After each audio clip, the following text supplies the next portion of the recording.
ஞானானந்தமயம் தேவம் நிர்மலஸ்படிகாகிருதிம் ஆதாரம் சர்வ வித்யானாம் ஹயக்ரீவம் பாஸ்மகே. நேயர்கள் அனைவருக்கும் அஸ்ட்ரோ கே.எஸ். ஐயங்காரின் பணிவான நமஸ்காரங்கள்.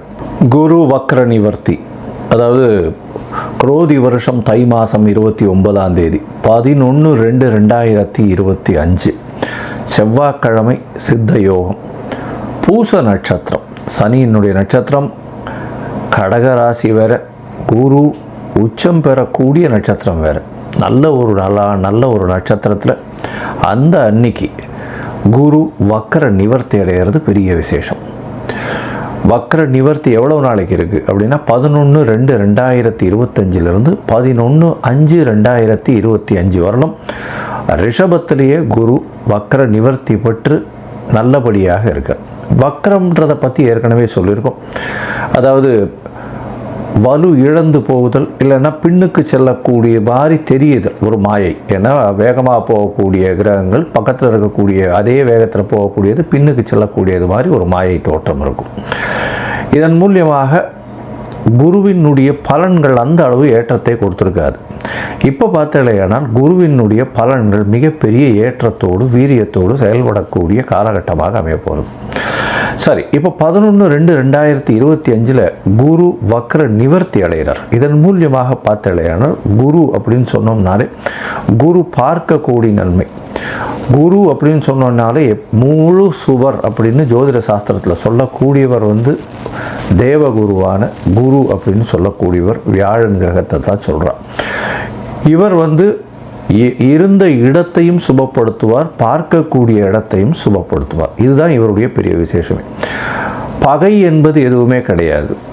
அதை தவிர எதிர் இடத்துல போயிட்டார், அதாவது எதிராளிகளோட போயிட்டார் அப்படின்னால இதுவாக கொடுத்துருவார். அதாவது உங்களுக்கு ஒரு நல்ல வெற்றியை கொடுக்கறதுக்கு பதிலாக தோல்வியை கொடுப்பார் அப்படின்றது கிடையாது. ஒன்று குரு பார்த்தார்னா அந்த இடம் சுபப்படும், இல்லைன்னா அந்த இடத்துல ஒன்றும் இல்லாமல் அவர் ஒன்றும் பண்ண மாட்டார், அசுபப்படாது. அது குருவினுடைய ஒரு பெரிய ஏற்றம். அதனால் வெற்றி கிடைக்கும் அப்படின்னா குரு இருந்தால் வெற்றி, குரு இல்லைன்னா தோல்வி கிடைக்குமானா தோல்வி கிடைக்காது. வெற்றிக்கு அவர் வழி வகுக்க மாட்டார், அவ்வளோதான். சரி, இப்போ குரு ரிஷப ராசியில் இருக்கார். இந்த காலகட்டத்தில் பார்த்தாலேனால் குரு பார்வை அப்படின்னு சொல்லக்கூடியது 7ஆம் இடம் அப்படின்னு சொல்லக்கூடிய விருச்சிகத்திலையும், அதாவது எல்லா கிரகங்களுக்கும் உண்டான பார்வைகள்னு சொல்லக்கூடியது 7ஆம் இடத்துல விழும். அதை தவிர விசேஷ பார்வை அப்படின்னு சொல்லக்கூடியது 5, 9 அப்படின்னு 2 இடத்த சொல்கிறோம். 5ஆம் இடம்னு சொல்லக்கூடியது கன்னியிலையும், 9ஆம் இடம்னு சொல்லக்கூடியது மகரத்திலையும் விழப்போகுது. இதன் மூலியமாக உங்களுக்கு எல்லா விதமான வெற்றிகளும் எல்லா விதமான ஏற்றங்களும் கிடைக்கக்கூடிய காலகட்டம். குருவை ஏன் எவ்வளோ இதுவாக சொல்கிறோம் அப்படின்னா, காலபுருஷ தத்துவத்தின் 9வது ராசிக்கும் 12வது ராசிக்கும் அவர் அதிபதியாக வரார்.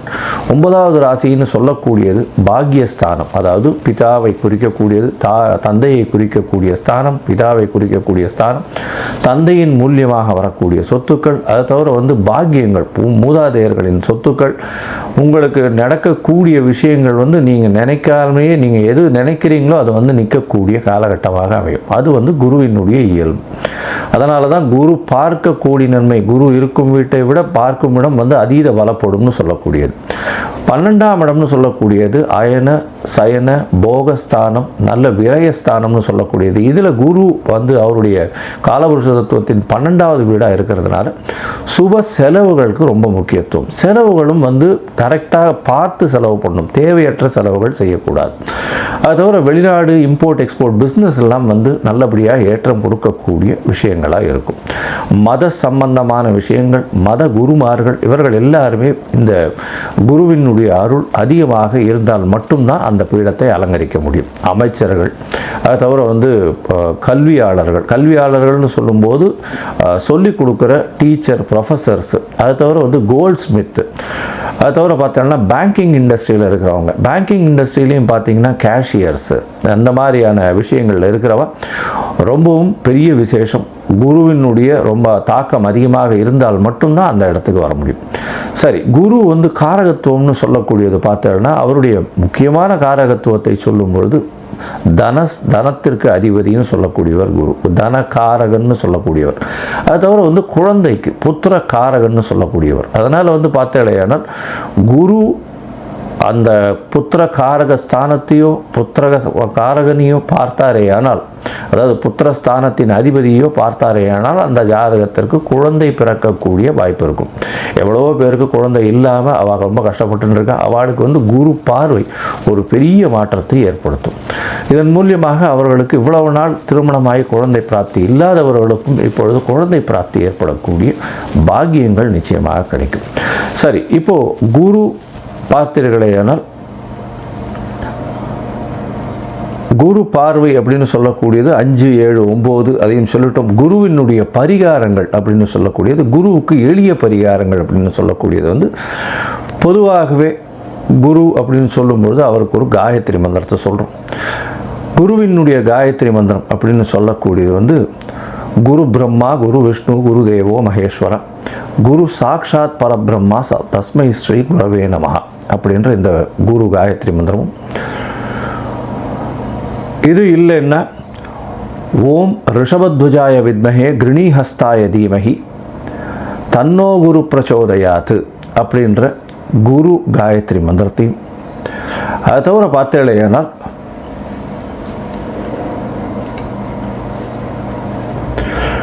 குரு தேவாய வித்மஹே பிரம்மானந்தாய தீமஹி தன்னோ குரு பிரச்சோதயாத் அப்படின்ற இன்னொரு காயத்ரி மந்திரமும் இருக்குது. இது எல்லாத்தையுமே நான் வீடியோவில் அட்டாச் பண்ணி போடுறேன். உங்களுக்கு நீங்களும் பார்த்து பயனடைங்க. இந்த குருவினுடைய காயத்ரி மந்திரம் ஒரு நாளைக்கு 3 தடவையாவது, அதாவது இந்த குரு கோச்சார குரு அந்த அளவு ஏற்றத்தில் இல்லாதவர்கள் கண்டிப்பாக சொல்லணும். இது சொல்கிறதன் மூலியமாக குருவினால் ஏற்படக்கூடிய தாக்கம் அப்படின்னு சொல்லக்கூடியது நிச்சயமாக இல்லாமல் இருக்கும். சரி, இதற்கு பிறகு பார்த்தேனால் குருவுக்கு அப்படின்னு சொல்லும்போது அரச மரம், விநாயகர், அதை தவிர சந்தன மரம், அதை தவிர குருவுக்கு அப்படின்னு சொல்லும்பொழுது தட்சிணாமூர்த்தி, மஞ்சள் கலர் வேஷ்டி, மஞ்சள் கலர் துண்டு, மஞ்சள் கலர் ஆடைகள், அதை தவிர பார்த்தேனால் கொண்ட கடலை, இதெல்லாம் குருவினுடைய வஸ்துக்கள்னு சொல்லக்கூடியது. தங்கம், இதெல்லாம் குருவினுடைய வஸ்துக்கள்னு சொல்லக்கூடியது. இது குருவை பற்றி சொல்லும்போது சொல்லிட்டே இருக்கலாம். குரு அப்படின்னு சொன்னோமே, ஆனால் குருவினுடைய எளிய பரிகாரங்கள் சொல்லக்கூடியது வியாழக்கிழமையில் மூக்குக்கடலை சுண்டல் அருகில் இருக்கக்கூடிய தட்சிணாமூர்த்தி கோவில்லையோ, சிவன் கோவில்லையோ, இல்லை விஷ்ணு கோவில்லையோ உங்களால் முடிஞ்சது சனிக்கிழமை அன்றைக்கி ஆஞ்சநேயருக்கோ கொண்டு போய் பண்ணிட்டு வர்றதன் மூலியமாக உங்களுக்கு குருவினால் ஏற்படக்கூடிய தாக்கங்கள், அதாவது பிரச்சனைகள் நிச்சயமாக குறையும். பிரச்சனைகள் என்ன வரும் அப்படின்னா, குருவின் மூலியமாக வரக்கூடிய பிரச்சனைன்னு பார்த்தீங்கன்னா பண முடை வரும். எப்படி வரும்னா, தன காரகன்றதுனால உங்களுக்கு வர வேண்டிய பணம் அந்த காலகட்டத்தில் வராது. அதனால் பண முடை வரக்கூடிய வாய்ப்புகள் அதிகம். அது தவிர புத்திர பாக்கியம் ஏற்படுவது கொஞ்சம் தள்ளி போகக்கூடிய காலகட்டமாக இருக்கும். ஏன்னா இது ரெண்டுத்திலையுமே மிகுந்த காரகத்துவம் பெற்று இருக்கிறதுனால பொதுவாகவே கோச்சாரத்தின் மூலியமாக சிறு தடங்கள் வரக்கூடிய காலகட்டம். யார் யாருக்கு குரு சரியாக இல்லையோ அவர்களுக்கு இந்த எளிய பரிகாரங்கள் சொல்கிறேன். இதை தவிர ஒரு ராசிக்கும் நம்ம பேசும்பொழுது அந்த ராசியில் என்ன ஏற்றம் இருக்குது அப்படின்றத பார்த்துட்டு அந்த ராசிக்கு எந்த கோவிலுக்கு போனால் நல்லபடியாக இருக்கும் அப்படின்றதையும் சொல்கிறேன். இப்போது மேஷம் முதல் மீனம் வரை குரு வக்ர நிவர்த்தி என்ன பலன்களை கொடுக்கும் அப்படின்றத பார்ப்போம். அதற்கு முன்னாடி என்னுடைய மொபைல் நம்பர் ஸ்க்ராலிங்கில் போயின்னு இருக்கும். உங்களுக்கு அஸ்ட்ராலாஜிக்கல் கன்சல்ட் தேவைப்பட்டது ஏனால் எனக்கு ஃபோன் பண்ணுங்க. உங்களுடைய date, time, place of birth, உங்களுடைய பெயர், உங்களுடைய தாய் தகப்பனார் பெயர் இதுவரையிலும் எனக்கு அனுப்புங்க. நான் என்னுடைய கட்டணம் என்ன அப்படின்றத போடுறேன். அதுக்கப்புறம் உங்களுடைய ஜாதகத்தை போட்டு ஜாதகத்தில் சந்தி இருக்கான்னு பார்த்துட்டு, அந்த சந்தி இருந்ததே ஆனால் நட்சத்திர சந்தி, நட்சத்திர பாத சந்தி, லக்ன சந்தி, லக்ன பாத சந்தி இதெல்லாம் பார்த்துட்டு உங்களுடைய ஜாதகத்தை போட்டுட்டு அதற்கப்புறம் உங்களுடைய தசாபுக்தி அந்தரம் சூக்ஷ்மம் இதன் மூலியமாக இன்றைய கோச்சாரத்தின் விளைவாகவும் என்னென்ன பலன்கள் இருக்குன்றத பார்ப்போம். ஏன்னா தசா சந்திகள்லாம் ஏன் வருது அப்படின்னா, அதாவது நட்சத்திர சந்தி இதெல்லாம் ஏன் வருது அப்படின்னா, எனக்கு 40 வயசு 50 வயசு ஆட்கள்லாம் ஃபோன் பண்ணும்பொழுது அவள்லாம் மிருகசீரிஷ நட்சத்திரம் நினச்சிட்டு ரிஷபராசின்னு சொல்லிட்டு இருப்பா, ஆனால் மிதுன ராசியில் இருப்பாள். விசாக நட்சத்திரம்னு சொல்லிட்டு இருப்பா, துலாத்தில் இருப்பாள். அதனால் ஆனாலும் இது விருச்சிகத்தில் இருப்பாள். இந்த மாதிரியான உடைந்த நட்சத்திரங்கள், காலரை முக்கால் அப்படின்னு உடைந்த நட்சத்திரங்கள் இருக்கக்கூடியதும் ஒரே ராசியில் பார்த்தேனால் ஒரு பாதத்திலிருந்து அடுத்த பாதங்கள் மாற்றங்கள் இருந்ததுனாலும் உங்களுடைய தசாபுக்தியினுடைய அதாவது வெளிப்பாடுகள் நிச்சயமாக மாறும். அதனுடைய விளைவுகள் நிச்சயமாக மாறும். அதனால் அதை முதல்ல பார்த்து போட்டுட்டு அதுக்கப்புறம் வந்து உங்களோட அப்பாயின்மெண்ட்டை கொடுத்து பேசுகிறேன். சரி, இப்போ மேஷம் முதல் மீனம் வரை குரு வக்கர நிவர்த்தி 11/2/2025 முதல் 11/5/2025 வரை உண்டான பலன்கள். கன்னி, உத்திரம், ஹஸ்தம், சித்திரை இந்த 3 நட்சத்திரம் 9 பாதங்களை கொண்ட ராசி. ராசியின் அதிபதினு சொல்லக்கூடியவர் புதன்.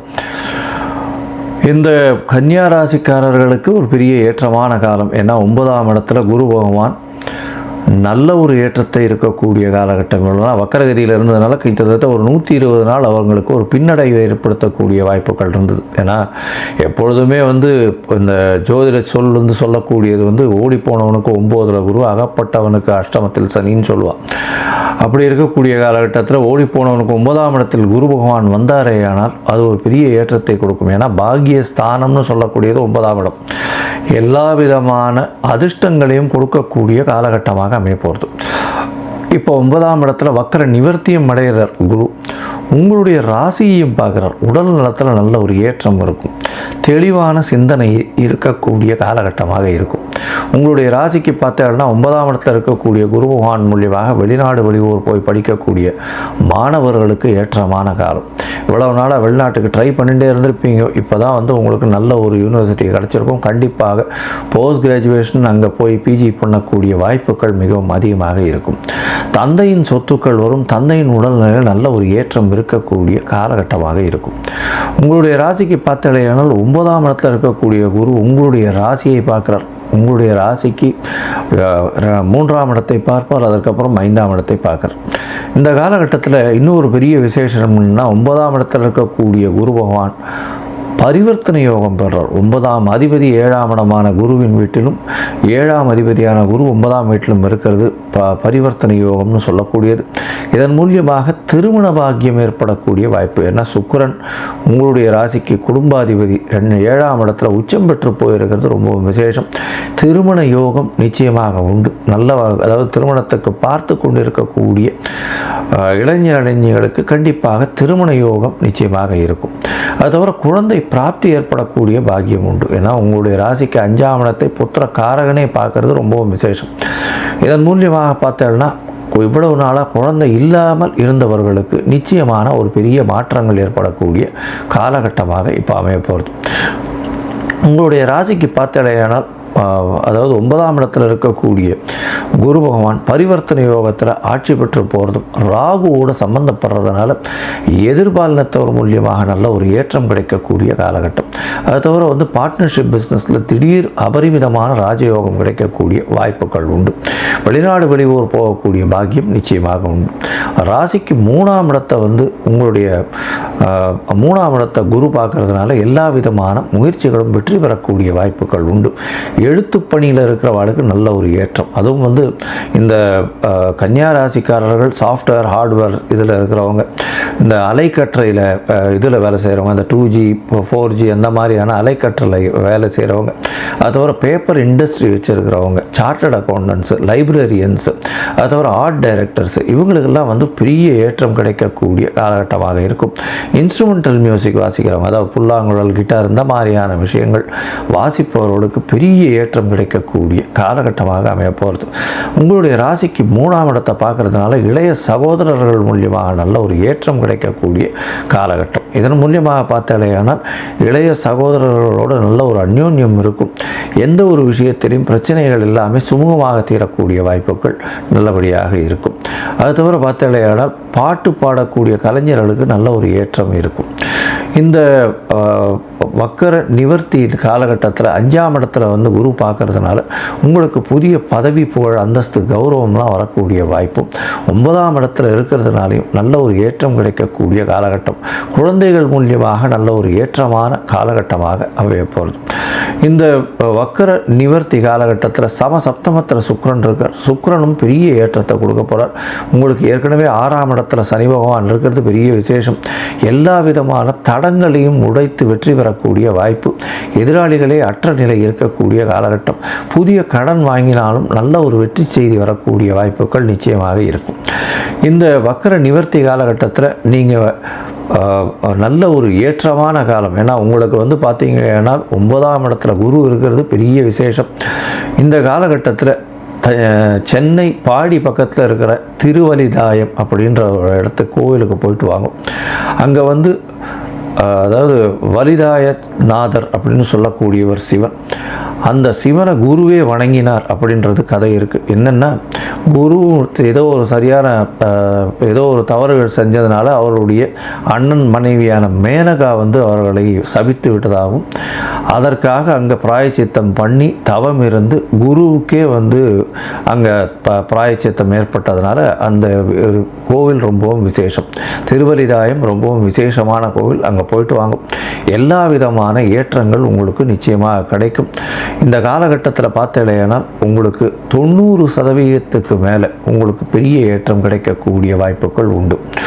மொத்தத்தில் பார்த்தேன்னா கன்னியா ராசிக்காரர்களுக்கு ஏற்றமான காலம். உடல் நலத்தில் ஏற்றம், நல்ல ஒரு தீர்க்கமான சிந்தனை இருக்கும், திருமண பாக்கியம் இருக்கக்கூடிய வாய்ப்பு உண்டு, குழந்தை பிராப்தி உண்டாகக்கூடிய காலகட்டமாக இருக்கும்.